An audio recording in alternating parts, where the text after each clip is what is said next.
I have 2 weeks to get away from my husband. Throwaway account as my husband and in-laws are follow my main. I, 29F, have been married to my husband, 30M, who I'll call Alex. Alex and I met in college during our freshman year. We started off as just friends and got married 7 months ago. I've gotten along with his family, but we aren't super close. But we're friendly enough. The problem is that Alex has begun to make me incredibly uncomfortable. Firstly, he's begun to ask me who I'm meeting with, where, what we plan on doing, how long, every single time I leave the house without him. At first, I just thought he was being protective and a good partner just in case something happened. But then he started checking my phone after the visits, vetting and researching each of my friends as well. He also has been pursuing me to link my bank account to his, as he's in charge of the finances when he was perfectly fine with keeping them separate before. We fight about it almost every day. Finally, yesterday when he was preparing to go on a work trip for 2 weeks in California, he demanded I wear a tracker so he could keep an eye on me while he's gone. I can't do this anymore. I feel like I'm suffocating, and his family, who I've spoken to about his worrying behavior, just said he's being careful and protective as a good husband should. I need to gather my things together and find a way to be gone before he gets home without tipping him off. He's always threatened that if he ever found me cheating on him, he'd turn in divorce papers the same day. He keeps a filled-out copy in his desk. I'm going to submit those the day I leave. But there's so much to do, Bergen. Finding a new place to live, seeing if my job has any transfers available, packing and moving into weeks. His return flight May 11th, so I need to move quickly. I'm posting here because I don't have any close family, and I can't risk dragging my friends into this. As we share the same friends, I just needed a place to vent and ask if anyone has any advice on the easiest and safest way to do this. Edit. Oh my god, you guys are amazing. I never even thought to not use his divorce papers. I'll check for cameras before I start any packing or prepping. I may also shred his divorce papers just in case, and look into getting a lawyer for myself. I'm in a no-fault divorce state, that much I so remember, which will help. I'll update again when I know more. The tracker he wants me to use is a small clip to put on the belt or waistband. I'll wear it unless I'm going or doing something related to me leaving. No pets yet, thankfully. Update. So I've gotten a lot of support and helpful advice along with questions I thought I should clarify before I proceed with the update. Some asked why I'd be hiding things from Alex regarding going out and who I'm meeting with. I don't, and I have nothing to hide. However, when he begins to then double-check everything, I tell him with the other people there, right down to each person I talked to and what I said. Did I send any text messages? Did I order food? How much did I eat? That's when it started to feel like I was slowly being pushed into a corner. It didn't start that bad, but gradually grew worse over time. All of the Reddit subs my in-laws' families are part of our related gardening and D, so I highly doubt they'll see this. If so, by the time they do, I'll hopefully be gone. I talked to my job and explained things to my manager, and they promised to look into openings in other states to see if they could get me into one. They'll have an update on that in 3 days. I trust that my bank account is secured, considering he's tried to get into it before and failed. I found one camera in the kitchen, another in the living room, and one in our bedroom. As such, I've left them in place for now and done all other planning, either in the bathroom pretending I'm taking a bath. I'm honestly staying away from the domestic violence services as my sister-in-law is unfortunately higher up in those considering she volunteers there, and I have a feeling if I did show up there, they would know in a heartbeat. I can't look for apartments until I get the update from my work, but either or I'm still gonna be leaving the state. The day before I do, I will be changing my number carrier and wiping my laptop and all of his electronics before I do.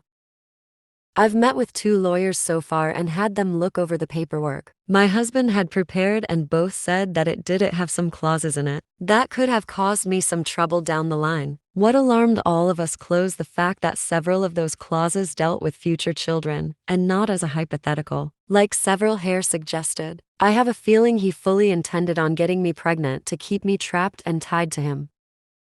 There are 3 other locations my job could send me to, and I have, as a precaution, begun looking into all 3 cities and housing in the areas. Just in case one of those, this is the one they send me to. Even if they don't have an opening that they can push me into, then I will just have to quit, move, and figure things out on my own. I have enough money to live and survive for a few months until I can pick up another job. Unfortunately, all of our friends are mutuals and would likely be unaware of the consequences of saying or sharing anything I do or say with my husband. I don't have any surviving close family, and obviously my in-laws are not a good resource to rely on. I am on my own, unfortunately, other than the wonderful bonds I've begun to make here. I will update again if I get more information or something else happens. Otherwise, I'll update when my work gets back to me. I do plan on leaving before he returns though, just to make sure that I'm not anywhere near here at that time. Update 2. Good news. My work has an opening I qualify for that will not only shift me across the country, but also comes with a salary increase as well. I've started telling my in-laws and friends that I'm planning a surprise outing for when my husband gets back for just the two of us. This way, people don't give me odd looks if they see me out and about. I've even gone as far as asking mother-in-law to show me his favorite recipes. Meanwhile, I've found a moving company that, while small, is willing to work in a storm. The reason is, in 5 days, we're supposed to get hit with a large storm front. I plan to shut off the breaker and say we lost power if he asks, just as several people here suggested, and even send him a short clip of the storm. I will have all of my stuff moved that afternoon, and I will be flying out once the weather has cleared enough to do so. I have a lawyer who will push my divorce through, and I've filled out the necessary paperwork so that I don't have to be here for it. I'm not suing for assets or alimony, and I've shredded his divorce papers as well. I've set up a cheap payphone plan through Cricket until this is all said and done, at which point I will find a new carrier, number and phone. This one is being wiped and left behind. My laptop is provided by my work, and the IT department inspected it thoroughly and it was clean, thankfully. No other electronic aside from my laptop and new phone will be coming with me. If Alex needs to talk to me, he can do it through my lawyer. Not sure if anything else will happen. My fingers are crossed that he doesn't think anything's amiss until after I leave and I'm not turning the breaker back on when I do. He can when he gets home. My work is covering the plane ticket, so that at least is one expense I don't have to finagle in. Update 3. It's been a busy week, but I've gotten so much done. Firstly, I am now out of the house and am currently in a hotel while I look for an apartment. It's a big city, bustling with people no matter where you look. We had a pretty bad storm system hit back home that actually lasted 2 days. High winds, thunder, lightning, and even hail everywhere. I didn't take much from the house: my documents, clothes, and important sentimental items. I left all of the furniture and electronics behind. I cleaned the house top to bottom and took pictures on my phone so he couldn't claim I damaged anything when I left. My lawyer has already started divorce proceedings, and my husband will be served on the 8th. His plane is due to land early morning, and the sheriff will be there at the house waiting for him. He is very much about public appearances and reputation. My lawyer will be calling him as well to inform him that I am more than willing to air out everything to the public about his actions if it means securing my freedom from him. I will go to court as long as I must to get this pushed through. I haven't told our friends or his in-laws yet.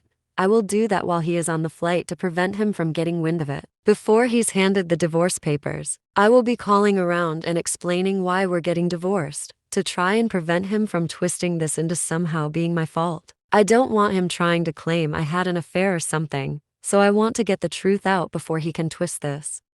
I'm doing okay. I'm tired, but yet I feel almost jittery and off-kilter. I keep looking over my shoulder and monitoring what I say, even when I don't really need to anymore. Hopefully that will fade soon. My work is covering the cost of the hotel, and I'm working on getting my other things in order. I also need to find a new GP as I want to get a full test just to make sure everything is okay.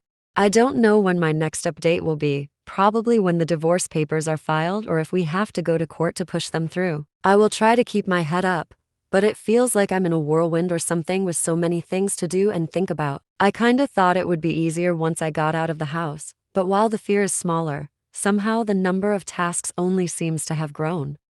Update 4. Sorry I haven't updated for a while. Things got hectic and a bit chaotic, honestly. Firstly, I'm working on getting an apartment still and have applications in at 3 different places and will hopefully hear back from them soon. I'm still going into work here at the new location, so I don't have to worry about burning through my emergency savings completely. I've gotten a lot of emails from Alex, his family, and our old friend group asking question after question.